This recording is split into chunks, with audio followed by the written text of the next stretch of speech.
The Great Gatsby. Chapter 3. There was music from my neighbor's house through the summer nights.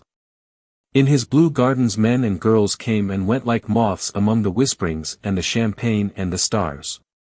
At high tide in the afternoon I watched his guests diving from the tower of his raft, or taking the sun on the hot sand of his beach while his two motorboats slit the waters of the Sound, drawing aquaplanes over cataracts of foam.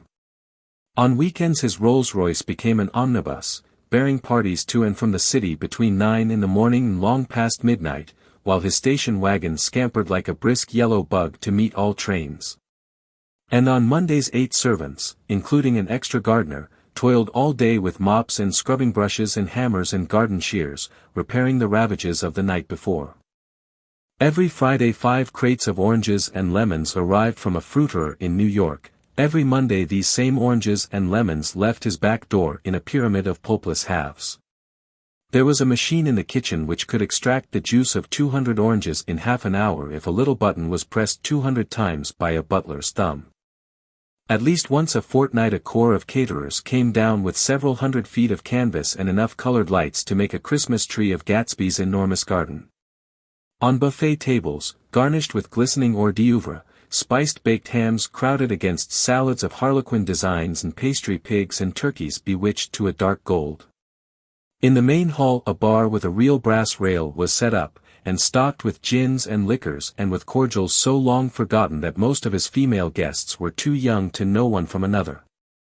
By 7 o'clock the orchestra has arrived, no thin 5-piece affair, but a whole pitful of oboes and trombones and saxophones and viols and cornets and piccolos, and low and high drums. The last swimmers have come in from the beach now and are dressing upstairs.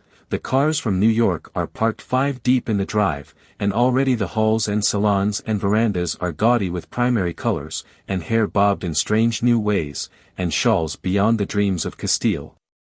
The bar is in full swing, and floating rounds of cocktails permeate the garden outside, until the air is alive with chatter and laughter, and casual innuendo and introductions forgotten on the spot, and enthusiastic meetings between women who never knew each other's names.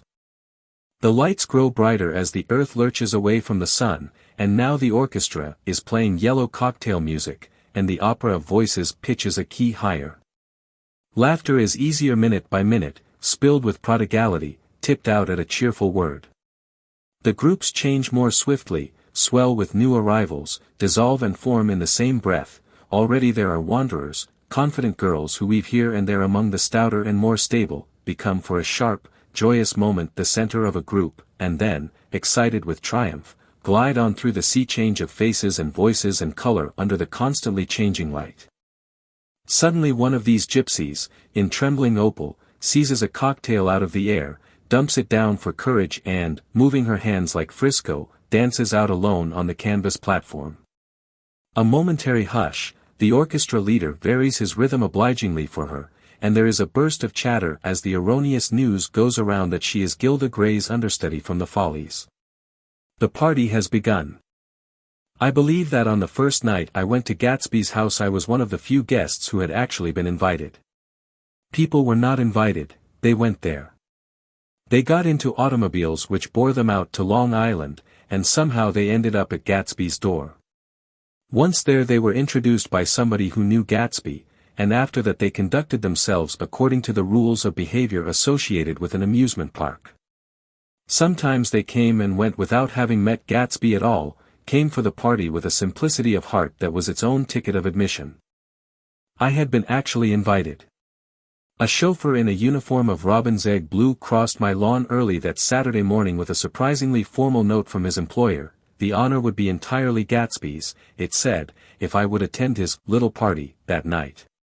He had seen me several times, and had intended to call on me long before, but a peculiar combination of circumstances had prevented it. Signed Jay Gatsby, in a majestic hand. Dressed up in white flannels I went over to his lawn a little after 7, and wandered around rather ill at ease among swirls and eddies of people I didn't know, though here and there was a face I had noticed on the commuting train. I was immediately struck by the number of young Englishmen dotted about, all well dressed, all looking a little hungry, and all talking in low, earnest voices to solid and prosperous Americans. I was sure that they were selling something, bonds or insurance or automobiles. They were at least agonizingly aware of the easy money in the vicinity and convinced that it was theirs for a few words in the right key. As soon as I arrived I made an attempt to find my host, but the 2 or 3 people of whom I asked his whereabouts stared at me in such an amazed way, and denied so vehemently any knowledge of his movements, that I slunk off in the direction of the cocktail table, the only place in the garden where a single man could linger without looking purposeless and alone. I was on my way to get roaring drunk from sheer embarrassment when Jordan Baker came out of the house and stood at the head of the marble steps, leaning a little backward and looking with contemptuous interest down into the garden. Welcome or not, I found it necessary to attach myself to someone before I should begin to address cordial remarks to the passers-by. "Hello!" I roared, advancing toward her. My voice seemed unnaturally loud across the garden. "I thought you might be here," she responded absently as I came up.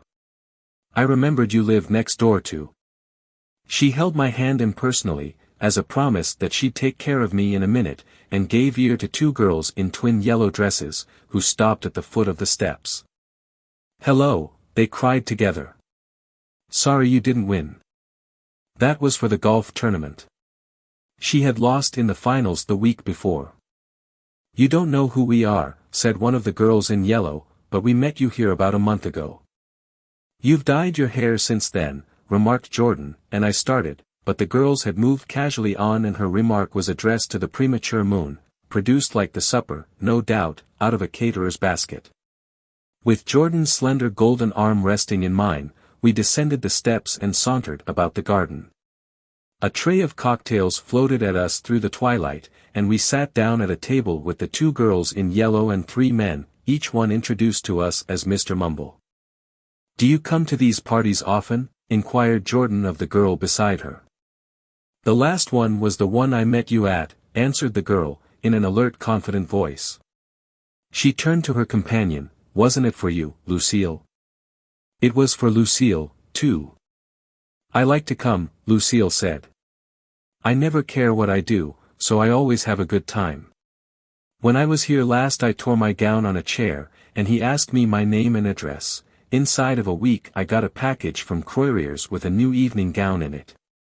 "Did you keep it?" asked Jordan. "Sure I did. I was going to wear it tonight, but it was too big in the bust and had to be altered. It was gas blue with lavender beads. $265. "There's something funny about a fellow that'll do a thing like that," said the other girl eagerly. "He doesn't want any trouble with anybody." "Who doesn't?" I inquired. "Gatsby. Somebody told me." The 2 girls and Jordan leaned together confidentially. "Somebody told me they thought he killed a man once." A thrill passed over all of us. The 3 Mr. Mumbles bent forward and listened eagerly. "I don't think it's so much that," argued Lucille skeptically, "it's more that he was a German spy during the war." One of the men nodded in confirmation. "I heard that from a man who knew all about him, grew up with him in Germany," he assured us positively. "Oh, no," said the first girl, "it couldn't be that, because he was in the American Army during the war." As our credulity switched back to her she leaned forward with enthusiasm. "You look at him sometimes when he thinks nobody's looking at him. I'll bet he killed a man." She narrowed her eyes and shivered. Lucille shivered. We all turned and looked around for Gatsby. It was testimony to the romantic speculation he inspired that there were whispers about him from those who had found little that it was necessary to whisper about in this world. The first supper, there would be another one after midnight, was now being served, and Jordan invited me to join her own party, who were spread around a table on the other side of the garden. There were 3 married couples and Jordan's escort, a persistent undergraduate given to violent innuendo, and obviously under the impression that sooner or later Jordan was going to yield him up her person to a greater or lesser degree. Instead of rambling, this party had preserved a dignified homogeneity, and assumed to itself the function of representing the staid nobility of the countryside, East Egg condescending to West Egg and carefully on guard against its spectroscopic gaiety. "Let's get out," whispered Jordan, after a somehow wasteful and inappropriate half-hour, this is much too polite for me. We got up, and she explained that we were going to find the host. I had never met him, she said, and it was making me uneasy. The undergraduate nodded in a cynical, melancholy way. The bar, where we glanced first, was crowded, but Gatsby was not there. She couldn't find him from the top of the steps, and he wasn't on the veranda.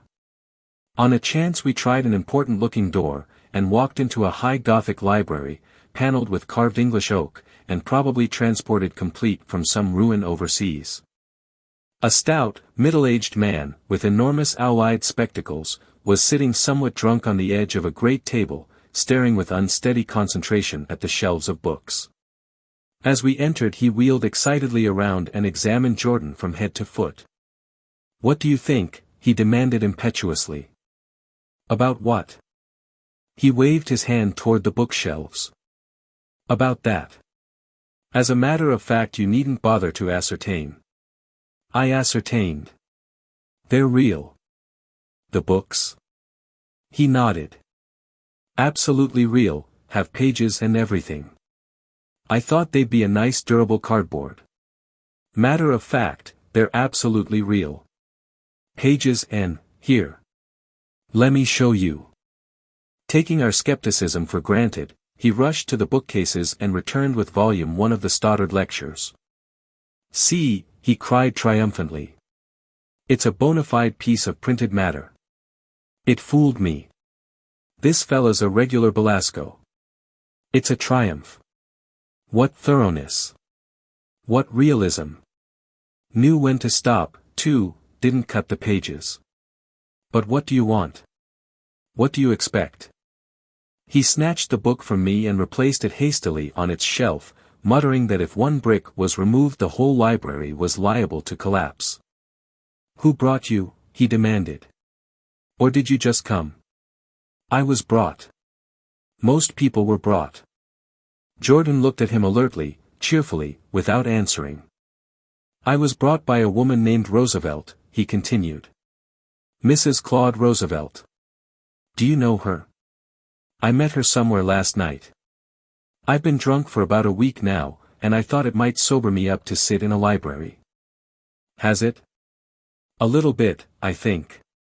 I can't tell yet. I've only been here an hour. Did I tell you about the books? They're real. There. You told us."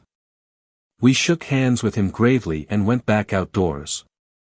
There was dancing now on the canvas in the garden, old men pushing young girls backward in eternal graceless circles, superior couples holding each other tortuously, fashionably, and keeping in the corners, and a great number of single girls dancing individually or relieving the orchestra for a moment of the burden of the banjo or the traps. By midnight the hilarity had increased. A celebrated tenor had sung in Italian, and a notorious contralto had sung in jazz, and between the numbers people were doing stunts all over the garden, while happy, vacuous bursts of laughter rose toward the summer sky. A pair of stage twins, who turned out to be the girls in yellow, did a baby act in costume, and champagne was served in glasses bigger than finger bowls.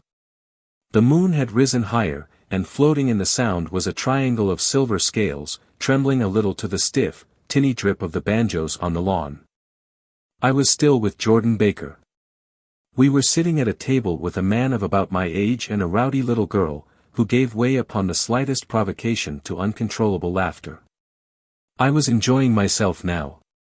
I had taken 2 finger bowls of champagne, and the scene had changed before my eyes into something significant, elemental, and profound. At a lull in the entertainment the man looked at me and smiled. "Your face is familiar," he said politely. "Weren't you in the 1st Division during the war?" "Why yes. I was in the 28th Infantry. I was in the 16th until June 1918. I knew I'd seen you somewhere before." We talked for a moment about some wet, grey little villages in France. Evidently he lived in this vicinity, for he told me that he had just bought a hydroplane, and was going to try it out in the morning. "Want to go with me, old sport? Just near the shore along the Sound." "What time?" "Any time that suits you best." It was on the tip of my tongue to ask his name when Jordan looked around and smiled. "Having a gay time now?" she inquired. "Much better." I turned again to my new acquaintance. "This is an unusual party for me. I haven't even seen the host. I live over there." I waved my hand at the invisible hedge in the distance, and this man Gatsby sent over his chauffeur with an invitation. For a moment he looked at me as if he failed to understand. "I'm Gatsby," he said suddenly. "What?" I exclaimed. "Oh, I beg your pardon. I thought you knew, old sport. I'm afraid I'm not a very good host." He smiled understandingly, much more than understandingly. It was one of those rare smiles with a quality of eternal reassurance in it, that you may come across 4 or 5 times in life. It faced, or seemed to face, the whole eternal world for an instant, and then concentrated on you with an irresistible prejudice in your favor. It understood you just so far as you wanted to be understood, believed in you as you would like to believe in yourself, and assured you that it had precisely the impression of you that, at your best, you hoped to convey.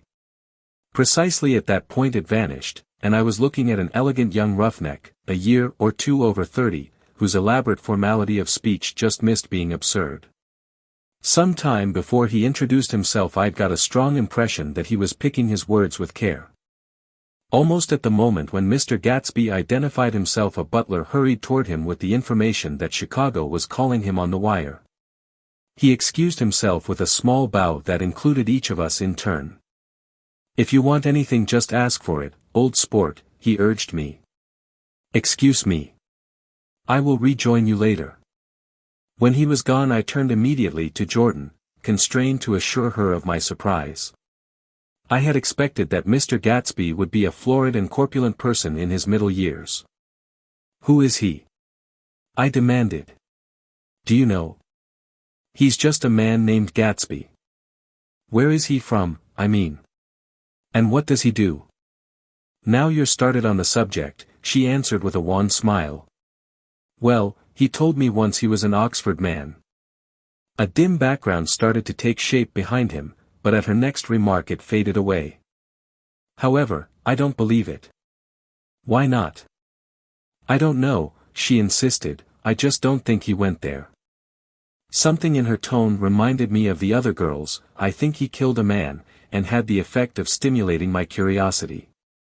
I would have accepted without question the information that Gatsby sprang from the swamps of Louisiana or from the Lower East Side of New York. That was comprehensible. But young men didn't, at least in my provincial inexperience I believed they didn't, drift coolly out of nowhere and buy a palace on Long Island Sound.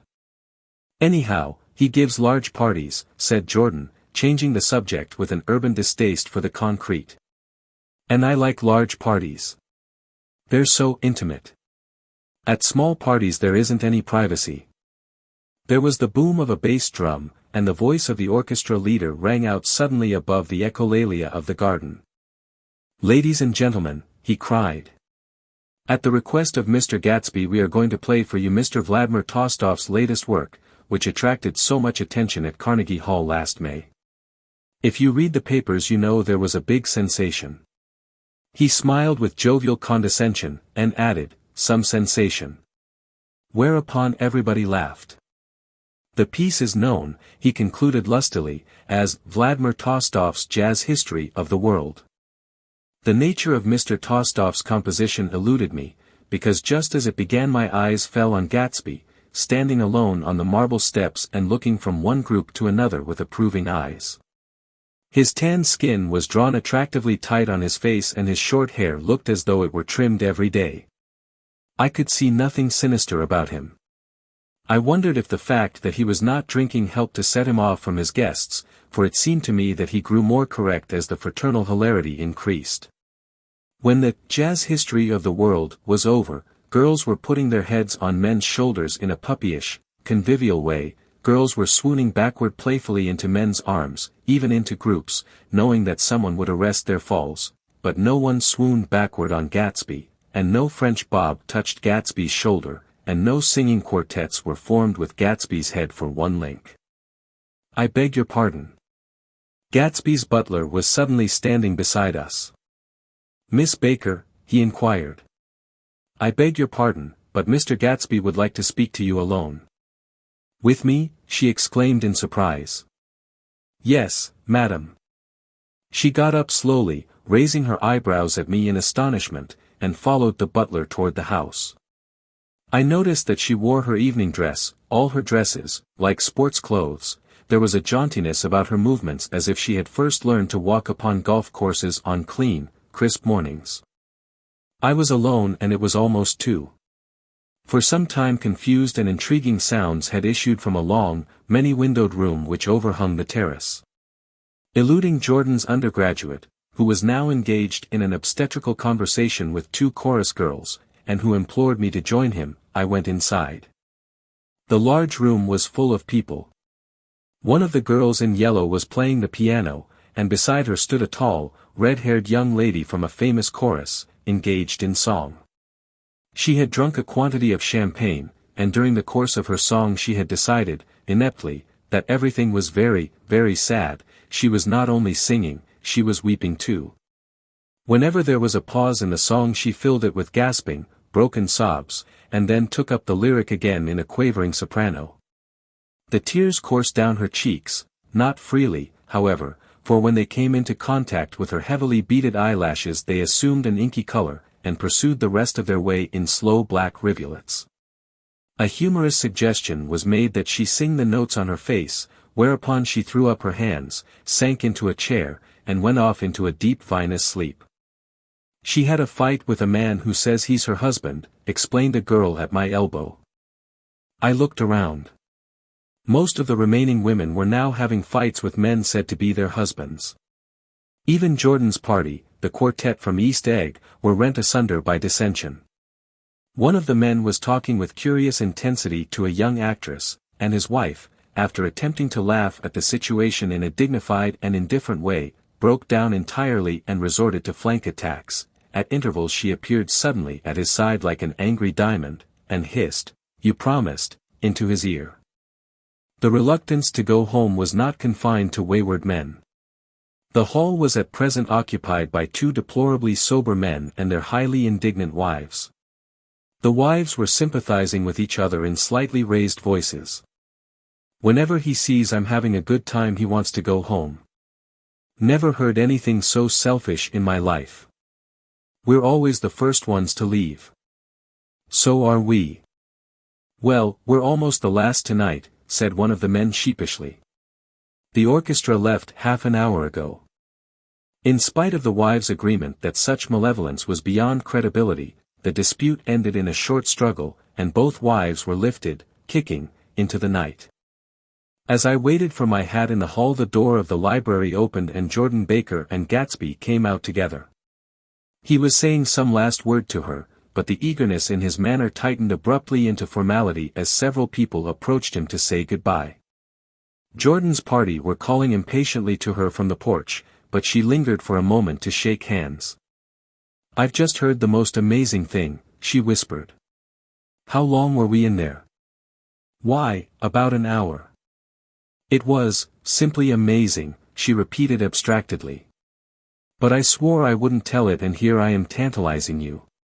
She yawned gracefully in my face. "Please come and see me. Phone book. Under the name of Mrs. Sigourney Howard." My aunt, she was hurrying off as she talked, her brown hand waved a jaunty salute as she melted into her party at the door. Rather ashamed that on my first appearance I had stayed so late, I joined the last of Gatsby's guests, who were clustered around him. I wanted to explain that I'd hunted for him early in the evening and to apologize for not having known him in the garden. "Don't mention it," he enjoined me eagerly. "Don't give it another thought, old sport." The familiar expression held no more familiarity than the hand which reassuringly brushed my shoulder. "And don't forget we're going up in the hydroplane tomorrow morning, at 9 o'clock. Then the butler, behind his shoulder. "Philadelphia wants you on the phone, sir." "All right, in a minute. Tell them I'll be right there. Good night." "Good night." "Good night." He smiled,